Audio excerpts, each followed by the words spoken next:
Okay, if you'll give us just a moment, we're making sure the cameras are situated so that they are not recording victims in this case.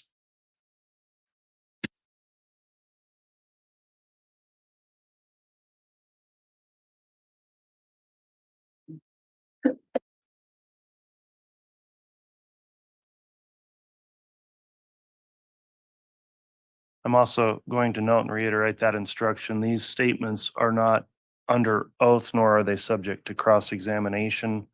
So, Ms. Blake, once you're ready, you can elicit any statement Mr. Douglas may have. Your Honor, may the state remain seated. Yes, you may, Ms. Blake. And Mr. Douglas, I'll just let you know, the microphones are directional. So if you angle it kind of up under your chin, it will probably pick you up the best. And my intent, Your Honor, is simply to ask a few questions and have him then read his statement. I think that's appropriate. Thank you, Ms. Blake. Would you please state your name for the record? Ron Douglas, that's Douglas. Mr. Douglas, which victim in this matter are you related to? I am Tammy's father. Have you prepared a statement today? I have.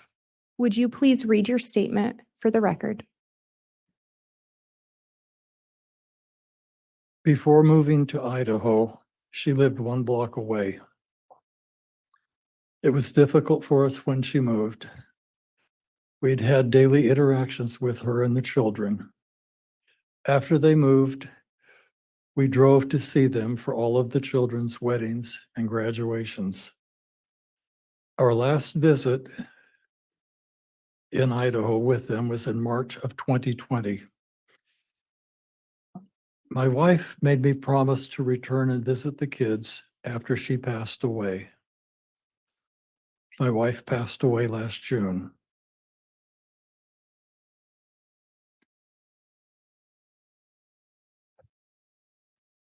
The tragedy of the case has harmed our family's relationship with the kids. I will remain open to rebuilding a relationship with them.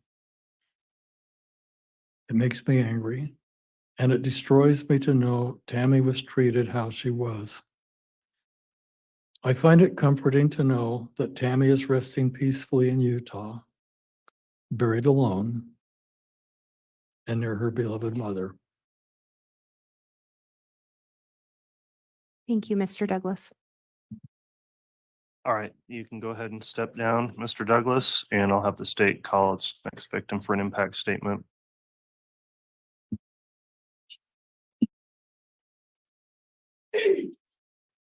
Your Honor, the next victim to present an impact statement will be Kay Woodcock. Very well.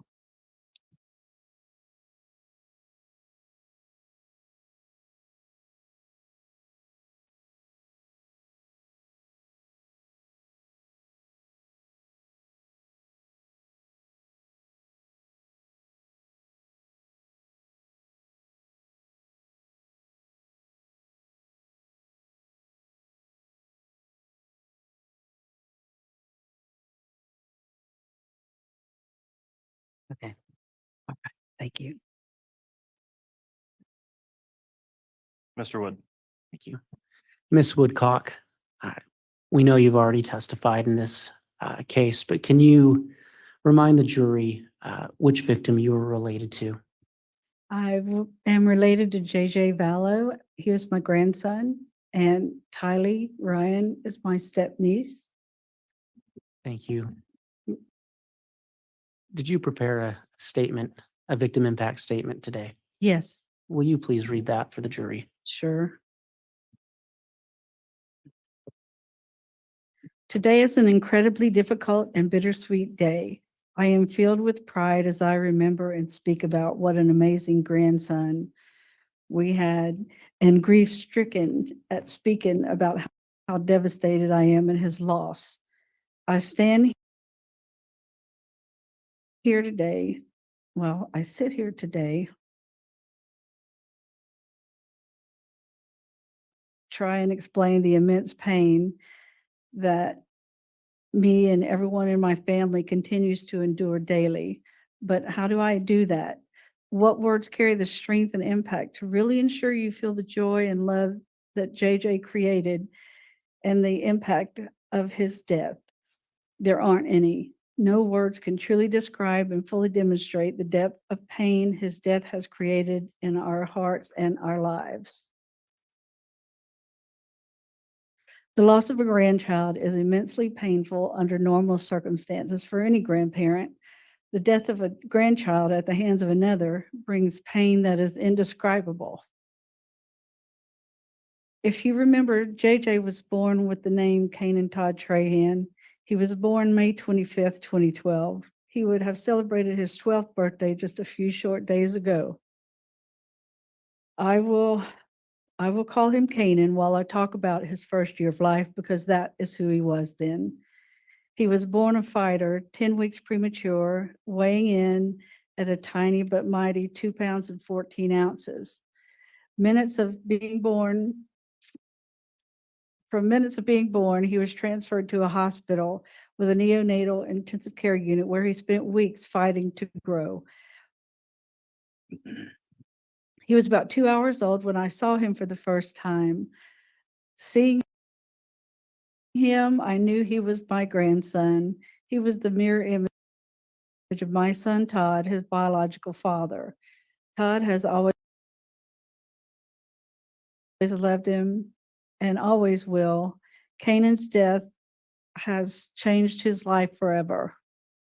While he was in the NICU, I was only able to see him for a few minutes at a time until I was notified he would be released to us within days. 25 years since I had a new baby at home and never a preemie with all their special needs. Larry and I didn't hesitate immediately. We said yes. The only place we wanted him to be was home with us. The night before he was discharged, I spent the night in a little room next to the NICU, talking to nurses, learning things that our little preemie grandbaby would need. The next day, it was time to leave. The nurse brought a wheelchair in and said, "Have a seat. We'll get you out of here." I looked at her, perplexed. I said, "I don't need a wheelchair. I can walk." She let me know that it was hospital policy. I sat in the wheelchair, took Canaan in my arms, and was wheeled out of the hospital like a new mama. I felt so much pride for this little baby who had not only overcome being born 10 weeks early, but also being born with illicit substance in his tiny little body. He was ready to come home well before he was expected. And my pride in him knew no bounds. We knew then that he was a champion and so special. That day began an amazing experience of raising our cherished little man. While Canaan had been in the NICU, he spent much time hooked up to machines and monitors that he didn't get to get snuggled all day, every day, like a typical newborn. The noises and routines of the NICU were gone, and it was such a huge change for him. His first night home, I bathed him. He cried so hard, and I cried along with him. My heart was so heavy with the disadvantages he was experiencing through no choice of his own. My husband, Larry, who is Pawpaw, asked me to give Canaan to him. He placed Canaan on his bare chest and wrapped his robe around him, gently breathing on his head until he stopped crying and fell asleep. It became a daily occurrence, part of our routine. He would hold him for hours so Canaan would feel loved, comforted, and secure. I saw my husband in a new light, seeing what type of daddy he was to a newborn. It was like Canaan made us young newlyweds. Larry jumped in, feet first, and did all the things a new father should and more. It made our relationship grow and gave us new strength. Canaan was our strength, and we were his comfort.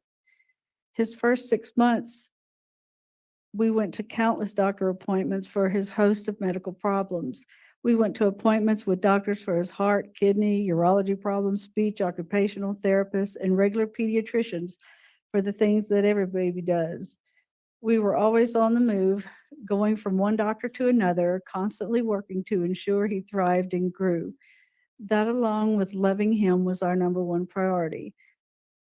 At each appointment, it was pretty much guaranteed I would cry. It hurt so badly to see everything he was experiencing, not only from being born prematurely with drugs in his system.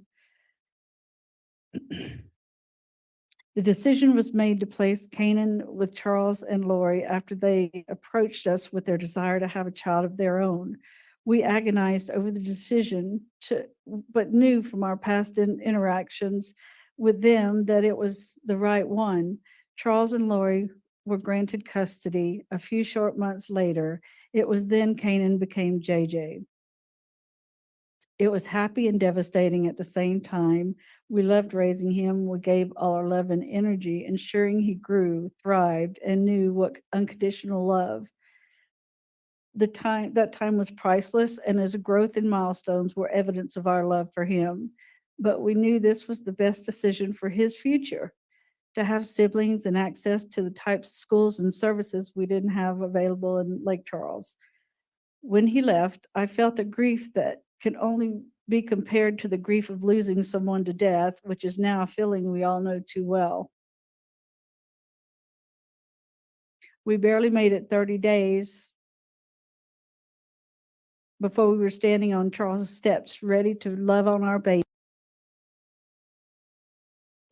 When the door opened, there he was in his little baby walker. I saw tears in his eyes at seeing us, right along with the huge toothless grin. It was clear that he missed us too.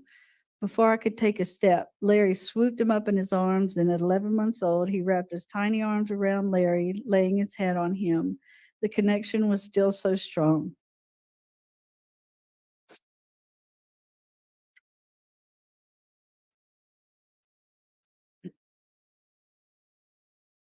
We never lost that special connection with our sweet little man, and we were always his love, comfort, and safety.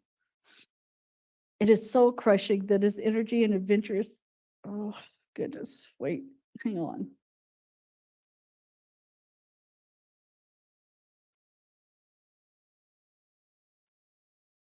I made it a few months before I had to get to my JJ. So in November of 2014, I made my first trip to Hawaii, quickly returning once again in December with Larry. We would visit about every 4 to 5 months because it was such a long trip to Hawaii from Louisiana. One we were happy to make, and we stayed for as long as possible, normally 10 to 14 days. We needed to soak up as much JJ time as we could. I remember one trip in the winter of 2015, JJ stayed home with me while Charles and Lori went to church. I was making a big pot of gumbo.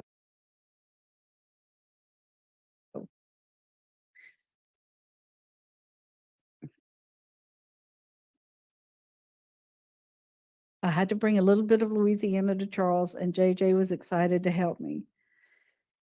We pulled up a stool and he poured in ingredient after ingredient. I can still see him standing next to me, intently pouring chicken broth in the pot. Afterwards, he climbed on the counter and just watched, taking it all in. It is a memory that I will always cherish and dearly hold on to. During our visits, Charles or Lori would comment on how JJ would do things with us that were a stark contrast for them. He always awoke at the crack of dawn, never sleeping any later. When visiting, we would have JJ sleep with us. He would sleep until 9 or 10 o'clock, which astonished them. There was never a doubt. He had an innate and unbroken attachment to us. Each visit, no matter where they lived, Lori always expressed her deep appreciation that we gave them the greatest gift ever. That is just one part of why this causes so much pain. It is a betrayal that can't be explained. JJ was incredibly smart. He was reading on a middle school level by the time he was 4.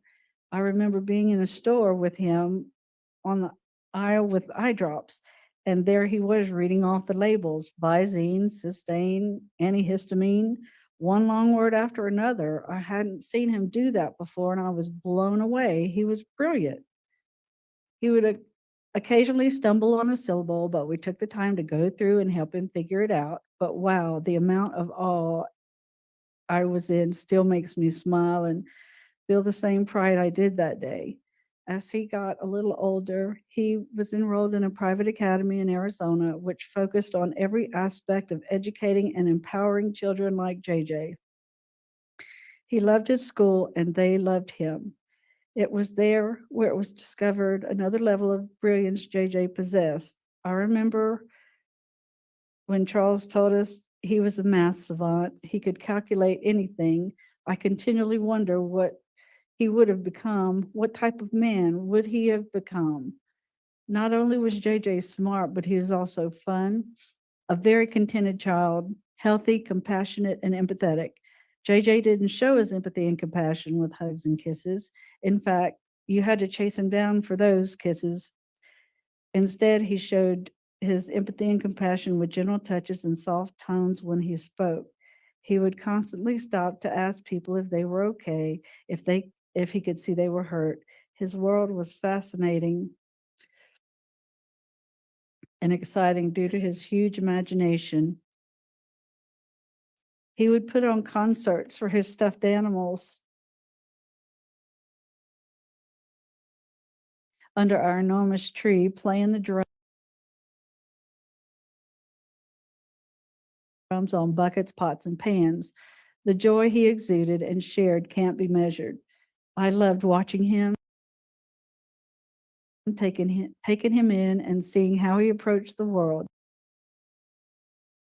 I never got enough of him. Now I've had all I will for the rest of my life and only have memories. When Charles and Lori married, Tylee was 3 years old. She was the most precious blonde-haired,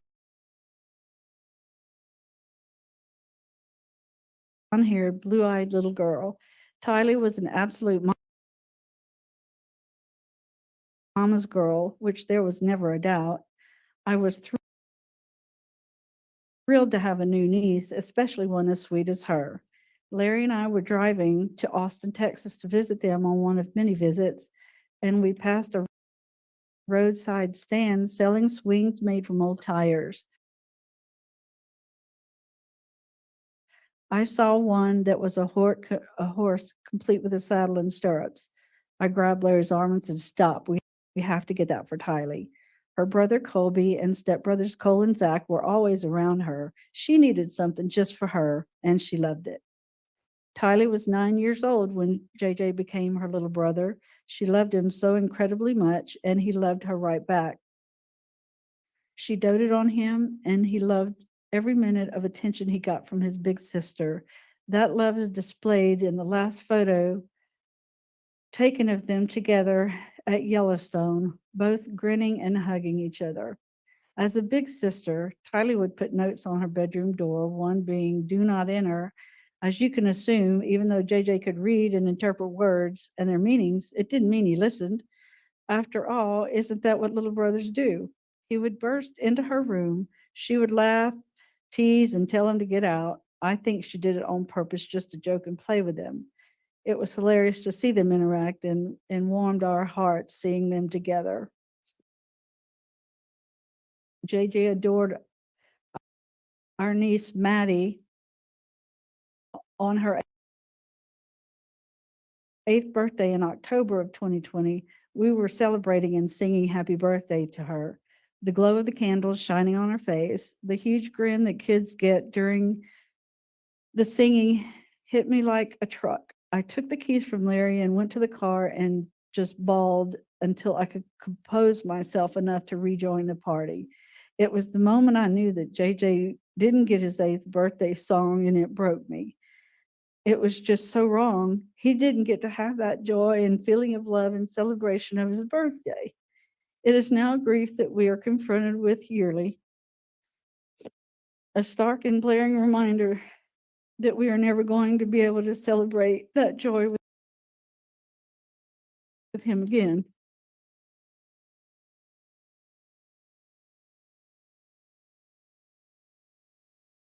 We never know when one of those moments will hit, but I can tell you there have been too many situations in the past few years where we were slammed with the fact that JJ won't hit another milestone.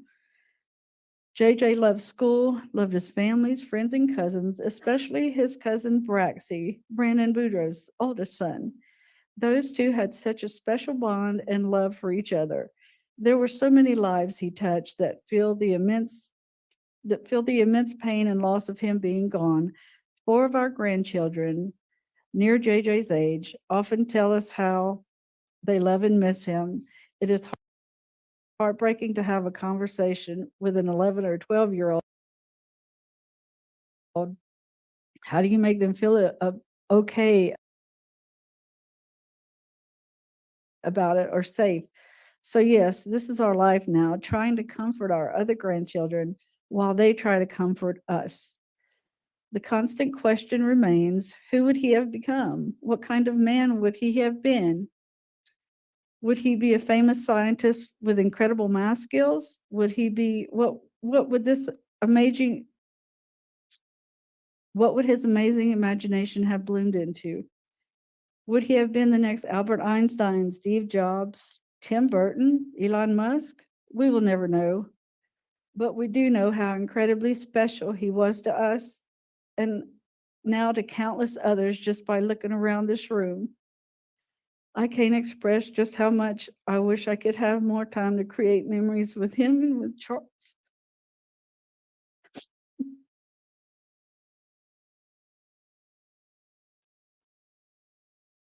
There's a hole in my heart, in the hearts of every member of my family, that can never be filled and will remain for the rest of my life. Thank you. Thank you.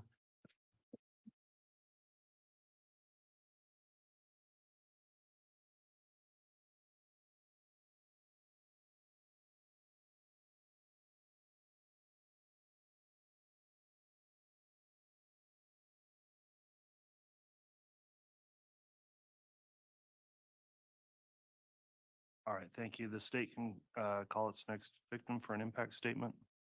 Next, we'll have Matthew Douglas, Your Honor. Very well.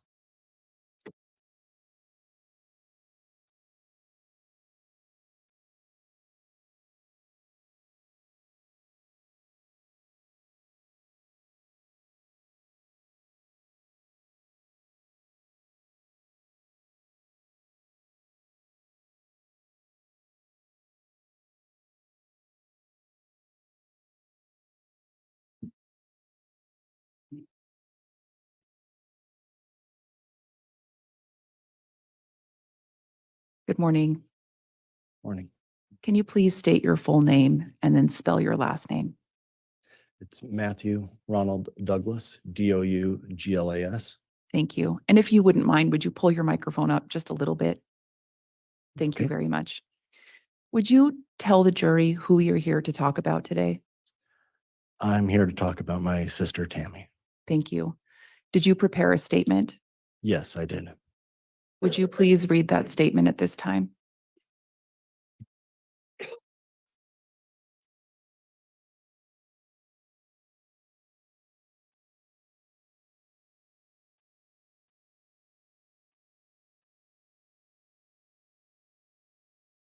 October 19th, 2019. For me, that is when this tragedy starts. But it is by no means its actual beginning. For me, and my own segment of the Douglas clan, I can speak to the pain that started on that date and how it only grew as more and more things in our lives were upended.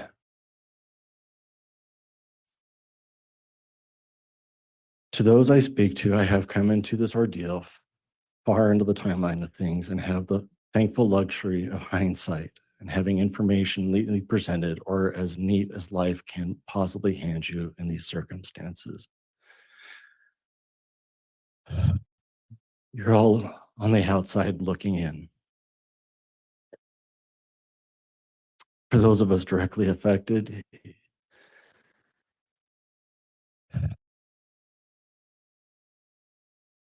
who you'll hear from or may have already, we're finally getting to let our voices in some capacity finally be heard in a meaningful manner, and we lived it. Often, minute to minute, hour to hour, day to day. For my little family, which for a family of 10, who am I kidding? It's not little. And especially for me, it has been a nightmare that you feel never ends.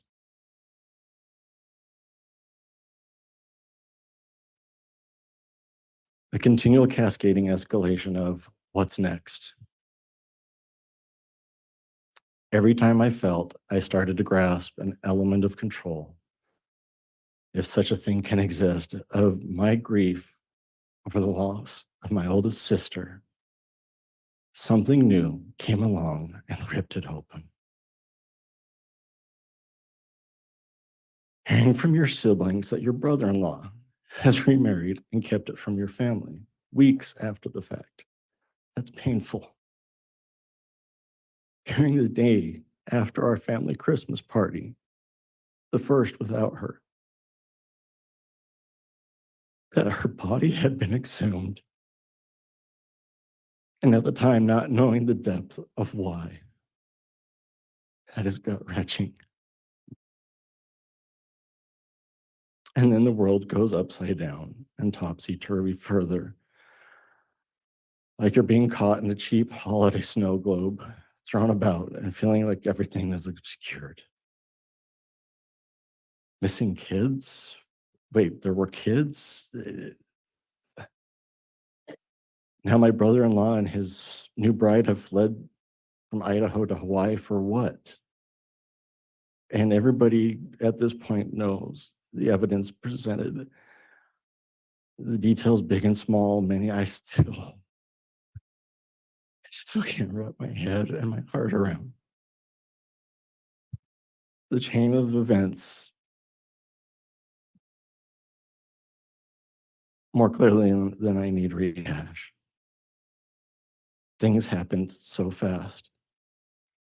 We often learned of things from news or social media before we could be contacted formally by law enforcement. I always felt sorry for the moments that happened to whichever detective or member of the prosecutor's office we'd hear from. Because news moves fast these days, and it is often far outside their control to warn us before we learn of it. From heartless media jackals looking for a sensational story. Thankfully, there's still good people that still exist in that profession too. And as unorthodox as it may seem to find a silver lining and small blessings for, it is kind-hearted, truth-seeking journalists who didn't blindside us and the victims' families or think we were just a quick quote to misuse to their ends. Because finding out things in real time that directly impacted and destroyed your family was never enjoyable.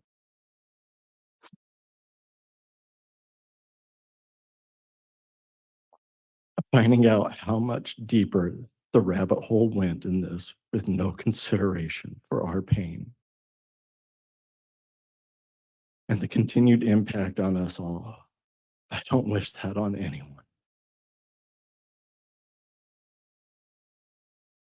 And yes, I said destroyed because losing Tammy, who to me was the emotional heart and glue of our siblings group, was a slow and steady destruction of elements of our family as we knew it. Mom was so heartbroken that it only seemed to accelerate and compound her chronic health issues, especially her 30-plus year battle with